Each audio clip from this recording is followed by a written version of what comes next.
So, hello everybody. It is the 24th of August. The first thing I really want to talk about today is the announcement from the parent company of Crystal over the weekend in their comments and then the update from Virtuoso regarding the freezing of funds and that they would not be paying any um, refunds or anything out. So I want to just let you know that I've also seen an update from Crystal that this does not mean that they're going out of business. Their parent company is making their own plans, or is allowing Crystal to make their own plans, and will follow through with everything that they're doing. We'll follow up, we'll look at it, we'll get information out to you guys as we can.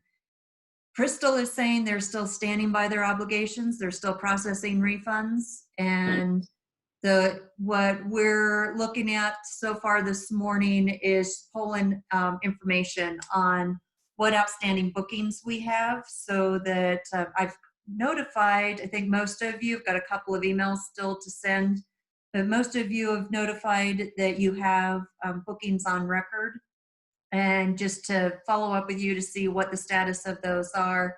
Most of them that I'm seeing are not traveling until late 2021 and into 2022. So I don't think there's anything immediate to have to take steps on. Just be aware of what's going on. What we're looking and having a bit more of a challenge on finding, and we'll be looking to you guys for some support on it, is what of your bookings through the COVID times have been canceled and are in the process of being refunded. And if you have any that you know of that refunds have not come through, we just want to make sure that we're aware of those and have some information on them. Meredith and I will be following up with you as we have more information on this to get a good basis of where we stand with Crystal. At this point, all that I see that is outstanding on the books is about 10 bookings. And again, those are into 2021 and 2022, most of them into 2022. So we do have some deposits that have been paid, but nobody has any final payments that are due anytime real soon, at least as far as what I'm able to pull so far. So if you guys have any questions or concerns about Crystal, let me know. Again, I will keep following what comes from Virtuoso. And then I did have a link to a travel market report that was from Crystal saying that they're not going out of business. They're still standing by their obligations. A lot is left to be seen what all happens there. But if anybody hears anything, let us know. And we will continue to keep everybody updated on that. I sent out a SurveyMonkey registration for Andavo Mart. It's Andavo Connections now. So great news, we've rebranded our annual meeting. We will be doing that as a virtual meeting this year. So it'll be a little bit different, like Virtuoso Travel Week. It'll be difficult to not be able to see you guys and do all those hugs, but we will have a virtual meeting.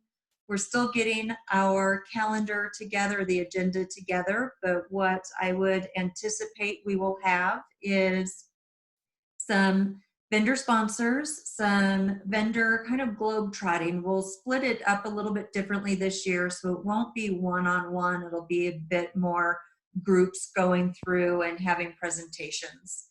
And so they'll be more like 10 to 15 minute presentations instead of a 5 or 6 minute table appointment. And then we'll do some professional development and some roundtables with breakout sessions. So I'll send another survey out that'll be asking for topics you would like to see discussed in those breakout sessions. And then if there are any specific types of professional development you could be looking for right now, so we could incorporate that into the agenda. So look for that survey coming out. I will try to get it out this afternoon. And we'll continue working on that. I think we already have almost 40 people that have registered. So if you have not completed the survey, go ahead and get that completed. And on top of that, this week is Astis Global Convention. It is also a virtual event. Many of us are attending. I know I've seen quite a few of you on the attendee list. We do have a booth in the exhibitor showcase. So if you're wandering through and doing your virtual showcase, you see us, go ahead and stop on by and say hello. We've got some one-on-one appointments already scheduled with some independent contractors that are looking for hosts. So looking forward to having some great conversations there. And it seems like they've got a pretty good lineup on some professional development courses as well. So I'll be looking forward to hearing everybody's feedback that's attending ASTA this year. The other, oh, hang on a second. Shirley put a comment into the chat. 6 bookings with a 25% credit towards, we've got 75% of the final payment refunded and they kept the other 25 for the future. This was early. If they go out of business, will we lose that?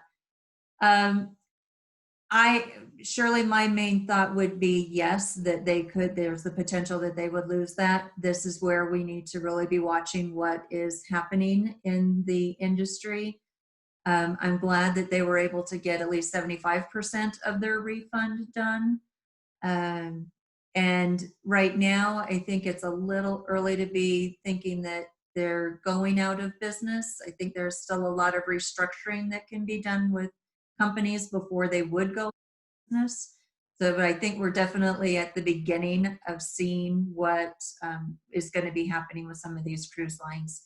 So it'll be very interesting to watch and see. As for now, I think it is good to just know that this information is out there from the parent company. If you have any clients that are looking at future cruises, yeah, I would just be completely transparent with them on, especially with Crystal, because we know that this is out there. We know it's been public knowledge now. So if they want to make a reservation, I think that might be fine, but I would hold off on putting any money on Crystal right now until we hear more information from Virtuoso.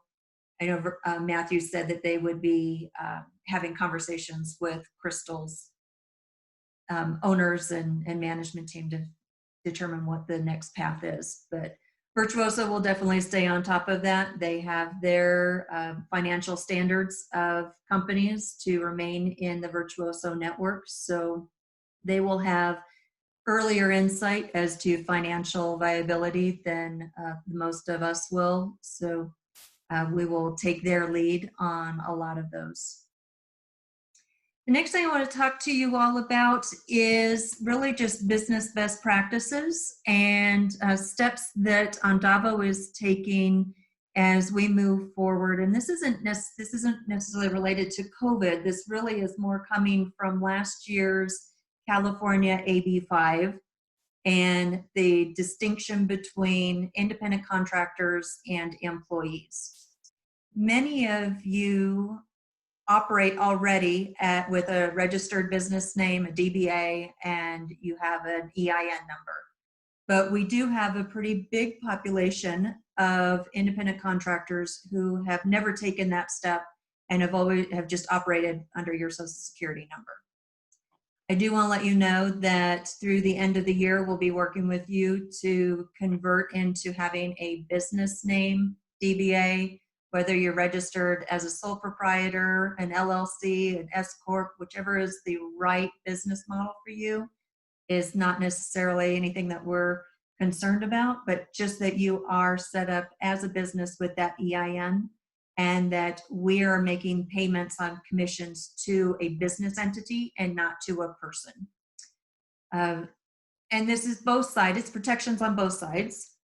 For us as the agency, it is protecting us in we are working with licensed business, legitimate operators. We cannot then go, or we could go through a Department of Labor audit, and we would be able to show them that we are doing business with business people, not with individuals. So the classification of an independent contractor holds up. When you are operating under a Social Security number, the Department of Labor looks at you in the assumption that you are an employee. And so we want to protect your ability to be an independent contractor, but in doing that, you do need to recognize the business setup and have an EIN. We're gathering some resources for you. If you already have somebody that you do your taxes through, they would be the best person to talk to see what the right business model is for you. Could be sole proprietor, but there could be other options depending on how your business is set up.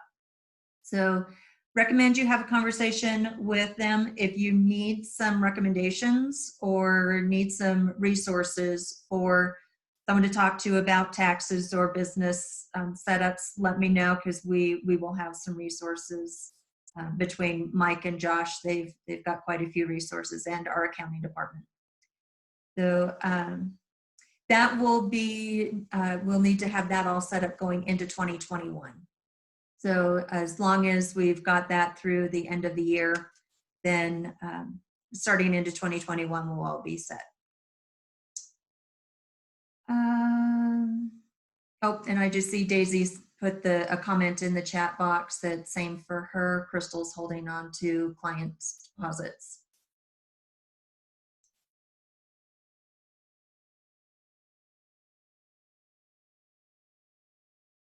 So those were really the only updates that I had. I did want to just remind everybody that we had Mike on our call last week. I tried posting that recording onto the playlist site, and I realized that you guys can only see like the first 15 minutes of it, and then it wants you to sign into something or create an account. And so I am going to send an email out that will have a link to the full recording, so everybody can watch that in its entirety and not get caught up with only being able to see like the first 15 or 20 minutes of that. And so we are looking for a place that we can house our video recordings versus the playlist at Virtuoso. And I think it's not a Virtuoso issue. I think it's Dropbox that I was using to store the videos. So I will send that email out to everybody. And what it will not have is a transcript of any of the chats, but we typically have been talking through any of the comments on the chats. And I see that Kay has sent a chat in. Has anyone seen any news on any other lines in trouble like Silver Sea? This one from Crystal is the only thing that I have seen come through from Virtuoso. So if anybody else has seen or heard anything or had any troubles, let me know or type something into the chat box. Oh, and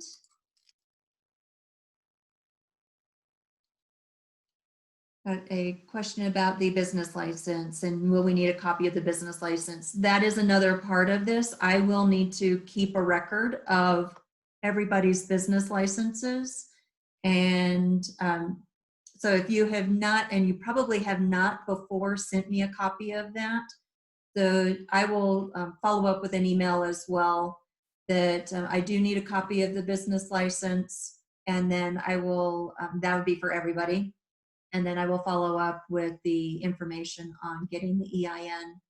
And if you've not gotten your EIN, it's fairly easy to go to the IRS website and register your business name and get your EIN. So it shouldn't be too difficult of steps to go through for this.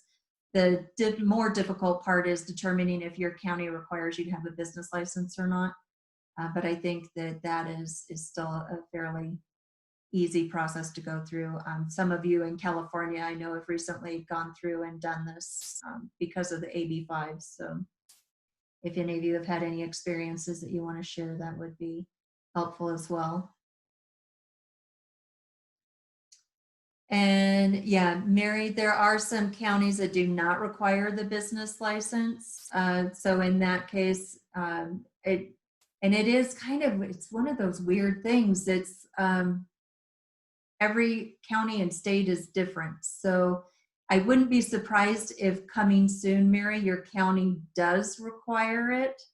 But we would need for you, even without the business license, to register a DBA. It could be just your name and have that as your business as a sole proprietor and get that EIN number. The main thing is that we have the EIN number to make the payments to a business entity and not to an individual. Again, that may be something that you talk with the person that does your taxes as well.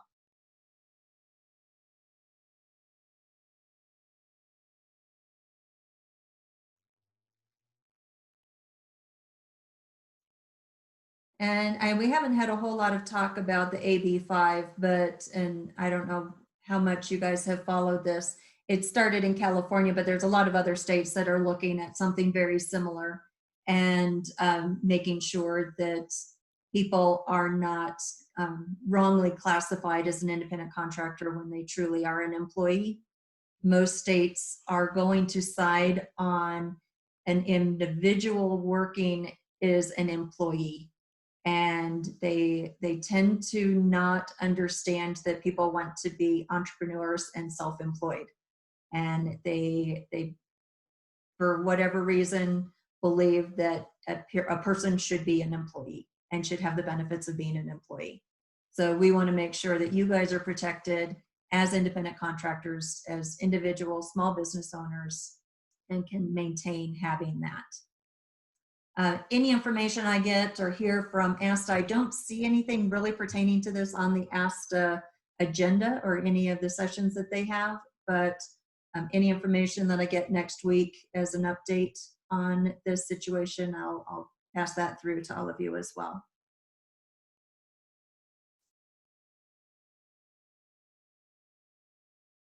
And we do have a private YouTube page that we could, and that's probably a good place for us to go ahead and start posting our webinars to that. And then we can get you guys the link to that YouTube page so that you could see our video recordings.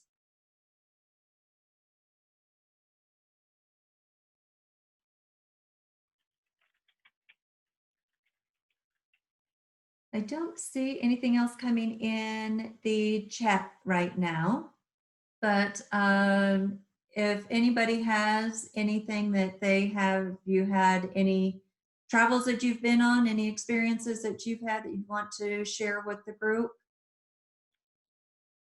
Anything that you have seen recently that you want to pass on?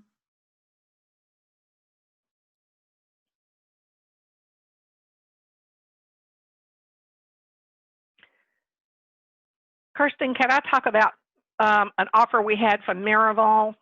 Oh, yes. Yes, this would be a good time to do that. Okay, great. I had a call from our sales rep from Miraval Resorts. You know, they have one in Tucson, one in Austin, and they've now opened another one up in the East in Lenox. And she said that, this is Candace Taylor, if any of you know her, that she had seen a good bit of business from Andavo in the past, and she wanted to reach out and extend an offer to us. And I think it's a great rate. She was talking about group rates, and I had said, well, you know, groups would be great, but a lot of times, you know, you just have 2 or 3. And so what she had suggested was an Andavo group that we would pick a date, and she suggested, looked at availability, and I'm going to send all this out to everybody after the call, but just to talk it up a little bit, November the 19th, that if we could sell into that group block from all across, that would be great. So she would offer a group block on a specific date, in this case, November 19th, but she's flexible on that, I think. And basically, it would give your client a 3-night stay for $1,883 per person, and it would include virtually everything. It would include accommodations, all meals, non-alcoholic beverages, internet, some welcome goodies, and $175 in resort credit per person per night, which could be for spa services, group um, programming, or whatever they wanted to, as well as transfers from the airport. So I think it's a great deal. And I think, we've been reading a lot now about how wellness is really the hot ticket and that this is a domestic location that people could get to. So think about that. I'm going to send this info out. I'm going to have a call with her tomorrow and talk about this in a little bit more detail. But I'd like your feedback to see if this is something that you think you could sell. And she suggested, because of their availability, November the 19th for 3 nights. So if we could go with that, if that's a good date, or if you have dates that you would really like to see something like this, let me know about that too. So I think it's a great opportunity, and I was pleased that she approached us with this offer. So anyway, I'll send the info out and let you take a look at it. And is it specific to Arizona? Yes, she was going to check to see if it could also be Austin. So it would. She seemed to think they would say okay too. So you could choose Austin or Tucson. I think she said the rate might be slightly different if it were, the different property, but she would look into that and let me know. Okay, and New York is not included in this, right? Not now, no. Okay. And Shirley just mentioned that that's the weekend before Thanksgiving, so it might not be so desirable. Okay. But she'd say how big a group? She said we would start with a minimum of 6 rooms. Okay. She would block out 6 unless I could tell her in advance that we needed more, but that we would start with that. But if you have people that you say, hey, I know of 3 couples right now that I could book, we might start out with more than that. But 6 rooms is all we need. So. Okay.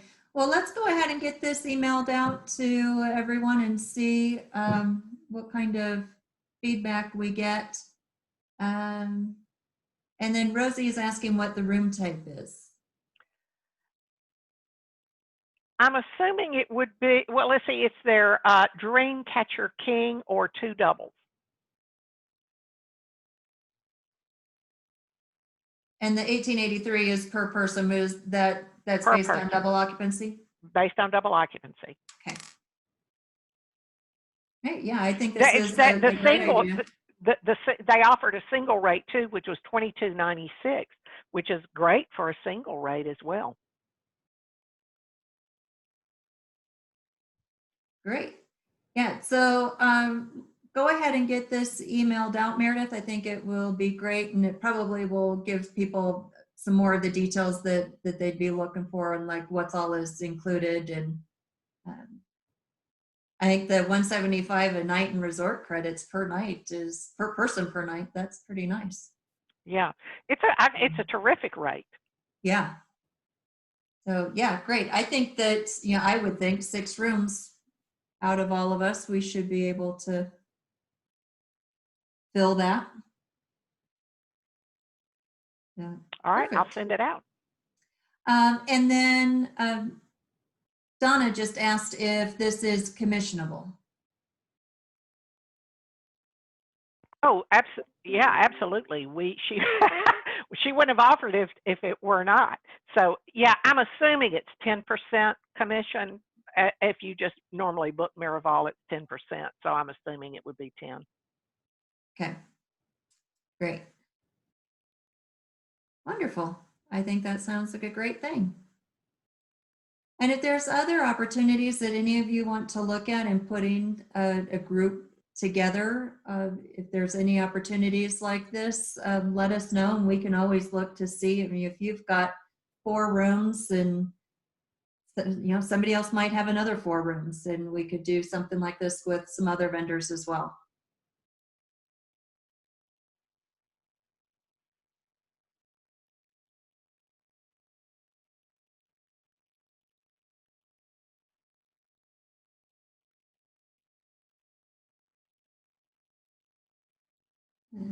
Okay, I don't see that anything else has come in on the chat.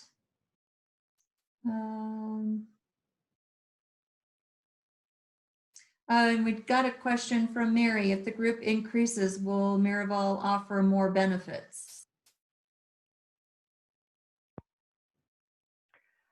I don't know if they would offer more benefits, but possibly it's something we could ask. So I don't know. We could certainly have that conversation. Great.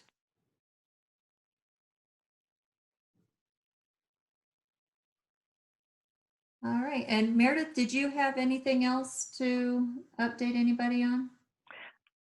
Yeah, we're going to do, for not too many of you are, but we do have some people on client-based windows. We're going to be doing some training on that probably in the next couple of weeks. We'll get that posted. And I haven't really had much feedback on this, but I'm also going to be doing a training in the next couple of weeks. This week's ASTA, and then I'm out of town next week. But after that, I'm going to be doing a training on the Virtuoso cruise tool, cruise bookings through on the Virtuoso cruise tool.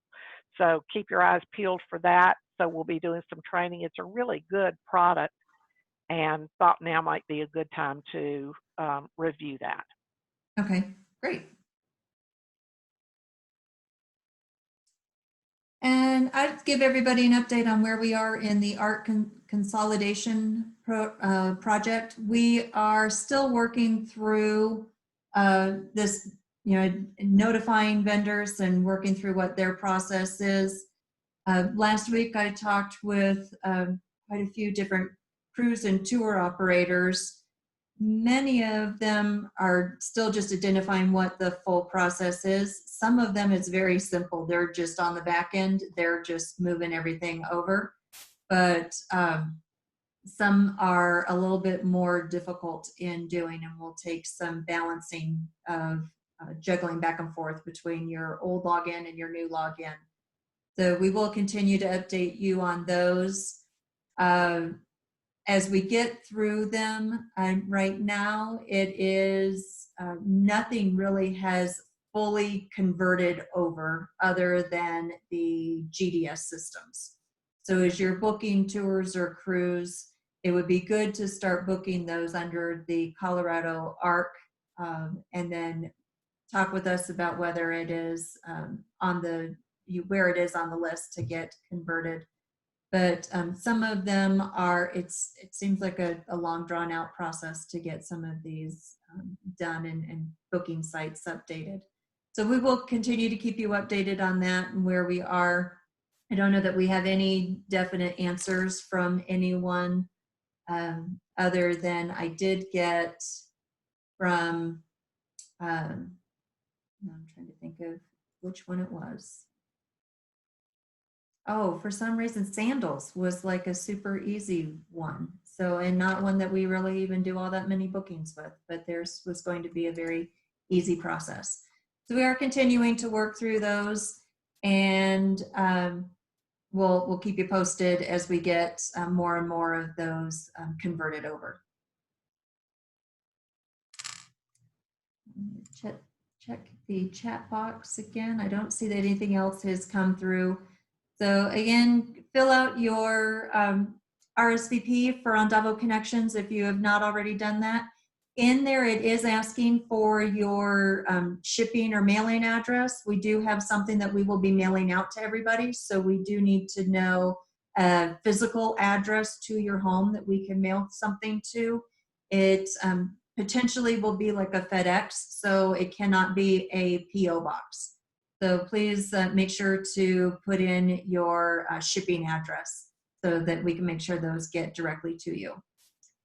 And look for the survey coming out for topics for discussion at Andavo Connections. And with that, I'll go ahead and sign off and let you guys have the rest of the time to yourselves. So thank you all for joining in. It's great to see you. And we will continue to keep you updated on Crystal as we have more information. Meredith will get that Miraval group information out to you. And then if you have any questions or any situations that arise with Crystal, just let me know. All right. Thanks, everybody. See you next week.